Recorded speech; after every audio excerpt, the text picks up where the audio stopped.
So Luke, tell us a little bit about what's been going on in the property market. Well, Emma, thank you very much, and thank you for asking me to join. So yes, my name's Luke Brady, and I'm head of Savills in Bath, and also for the Southern Region Residential Division. And I know that it's been discussed widely, obviously, over the last sort of 12 months or so, that it's been the most extraordinary year in every sense. And certainly the property market has, it's been beyond any expectation. I mean, not least of all, and I think we have to be pretty humble when we talk about how busy we've been, when we have to look at other sectors that have obviously been shut down for such a long period of time. And certainly if you'd have asked me back in April last year, I feared the worst. You know, we were effectively shut down as an industry. It was headline front page news that the housing market was to shut completely and be suspended. And so it would have been mid-April, late April, where I certainly thought my return to work, sadly, would probably be months and months of difficult decisions, as the property market always follows the economy. Yeah. But keeping a very long story short for the time being, I would say that this is the first time in history that the property market has moved in the opposite direction to the economy. So when we returned to our offices just towards the end of May in 2020, we sort of came in to, put the blinds up, and sort of feared the worst, really. And then initially things started off quite busy. The market was pretty good. There were quite a few inquiries coming in. And I suppose initially we thought that this is probably just a backlog. It's the people that were doing things in February and March, and now they're sort of re-engaging with us again.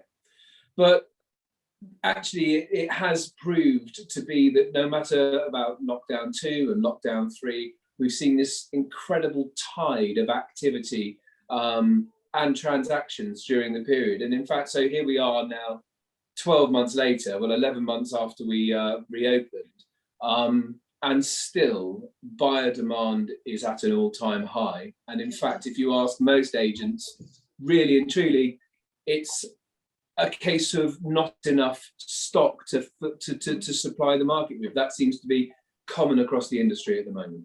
I mean, it's just phenomenal, because you normally find, and sort of property and with recruitment as well, so many people have said to me they're the barometer of what's going on in the economy. Mm-hmm. And I think your point there that it did something so different is quite astounding, really, isn't it? Yeah, it really is. And I think that what we've seen, and I think the reason why the market's moved in the opposite direction to the economy, and I've spoken to people who work in the car industry, or as you say, in recruitment or in finance, I think most of these industries have sort of bucked the trend of what you would normally expect in a recession. And I think that it's because certainly house moves have become far less about economics in the last 12 months. Mm. I think people are moving very much with their hearts and their lifestyle in mind. And I think that the first lockdown gave a period of time like nobody's ever had before, in terms of to reflect on where they are, what they want. Do I actually need to work in London 5 days a week, 8 until 6? Yeah. Need to be commuting all the time. And I think, and also sort of what's important to us, and I think that broadly speaking, what we've seen is this sort of quest for more space, whatever that is, whether that's moving from something in prime central London and just a bit further out into the suburbs within London to get larger gardens or more space. Mm. In particular, what we've seen is a move to the countryside. I think that's the thing. It's kind of, actually I can maybe access London a couple of days a week, but actually be in Bath or the surrounding countryside. Or, as I said, I look after sort of Dorset and Wiltshire and sort of across to Hampshire as well. And it is a picture that it really, you can take it right the way across the UK, that there's this sort of quest for space with it's very much sort of lifestyle purchases. So yeah, rather than it being about economics, and I suspect you'll find the same in recruitment. Absolutely, yeah. Where do I want to work? Where am I happy? And I think that that's the sort of question that people have been asking themselves for the last 12 months, as so many of the things that we've taken for granted in our lives have sort of been taken away from us. That's so true. And I think what you just said, Luke, as well, about reevaluating what's important to us has been absolutely key. And then actually how that has affected people's, sort of choices, and the fact that they can now work anywhere, with people working from home. And I suppose, where before the pandemic, that wasn't an option. You had to be in a city, you had to go to the office, you had to, basically that was sort of how everything operated. But it's changed enormously now. Have people been talking to you about that? When you look at people that are sort of picking up the phone and saying, we're looking for a property X, Y, and Z, is that the key driver for them, or? Yeah, well, certainly, as I said, I think the key driver is space and lifestyle. So therefore, actually, what people are not doing is moving from a city centre apartment in London and then going and acquiring a city centre apartment in Oxford or Bath. What they're doing is buying on the fringes of Bath, larger gardens, larger rooms, more space, that sort of thing. I think that, to say that it's not correct to say that London has just been emptying, but it is just a case, as I said, that people have been sort of migrating out from London, looking for more space. And obviously the prime central London market, for example, is really pushed along by the international market. And I suppose if you imagine with international travel effectively suspended or certainly very difficult, that market is probably the one that has been the most sluggish. Certainly work from home is obviously a huge thing. We know that. And I think that, I look at it when talking to buyers and talking to sellers about what's important from them about sort of where they work and how they work. But also as an employer, there's been a lot of talk over recent years about flexible working, and we would like to sort of employers be sort of flexible on timing. I think what the last 12 months has done is really accelerated that process. The change has been sort of meteoric, really. It sort of had gone from something that we kind of like to do and should be doing as employers to all of a sudden realizing it's happened and we're here now. And I suppose, sort of the old-fashioned agent in me sort of thinks to myself that, if we weren't sort of at our desks at 8:15, ready for the 8:30 morning meeting, and sort of, the top soldier was always the last person to leave the office to turn the lights on. The real old fact. It is true, though. It's the way we were used to that, weren't we? Yeah, absolutely. And I think now we realise is that, people are working from home extremely well. Yeah. I mean, as an industry here, we've had to adapt so many times over the last 12 months. I can't actually recall sort of all the varying changes that we've had to make. But fundamentally, we've either been working on skeleton staffs in the office or nobody in the office during the first lockdown, people working from home. Obviously, here we are talking on Zoom now. I don't think I'd ever had a Zoom or Teams meeting.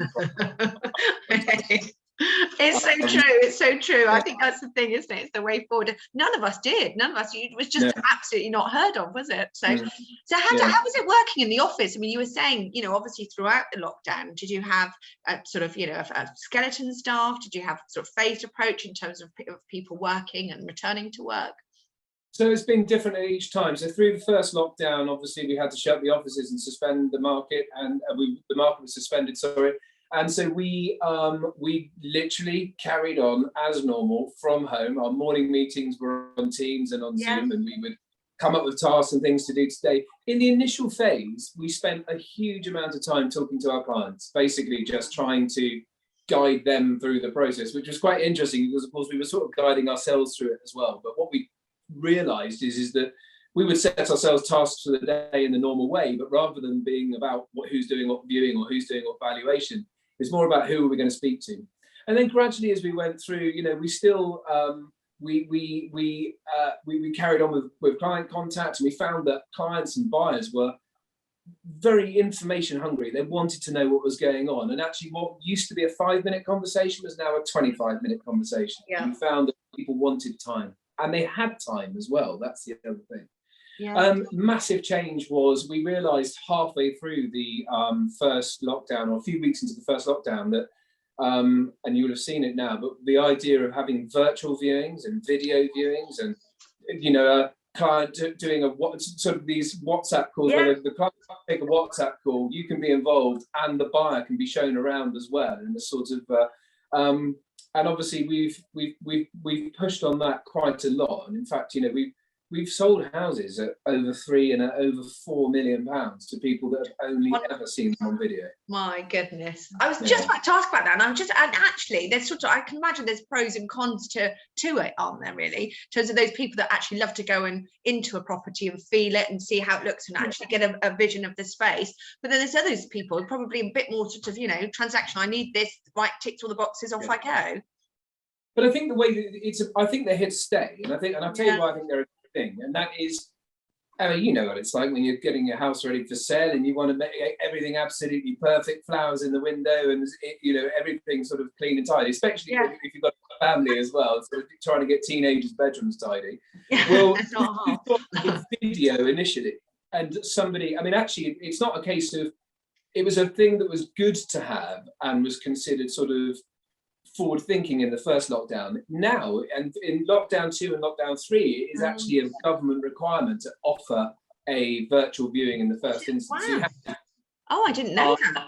Yeah, it cuts down on the amount of contact, obviously, and household mixing and all those sorts of things. But the reason why it's very good is that if I send you a video of a house, you may already see things that you know straight away are not for you. That's not, yeah. And so actually, the physical viewing, the face-to-face viewing, is a little bit more like a second viewing used to be. So they've already seen it, they've had a few questions, they've looked at the video, they've talked to you with more knowledge about the property that they're going to see. And if they want to see it, as I said, that viewing feels more like somebody going in and having a second look. And of course, you then get that sort of feeling of a house, the feeling of, I think that the hardest thing that videos struggle to get across is the sort of environment around the property. That space, isn't it? That feeling of actually sort of how big everything is, or what have you. But I think they're here to stay. I think they're very efficient.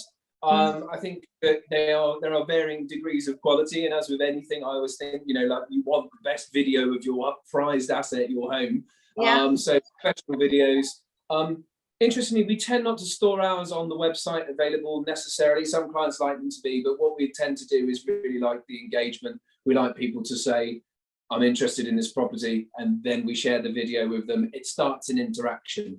It's proved to be very successful, as I said, particularly international market where people have needed to buy, and they may well have had friends or a buying agent come and see it. They've seen it on video. They've gone ahead and bought, and there are countless examples of that across the country.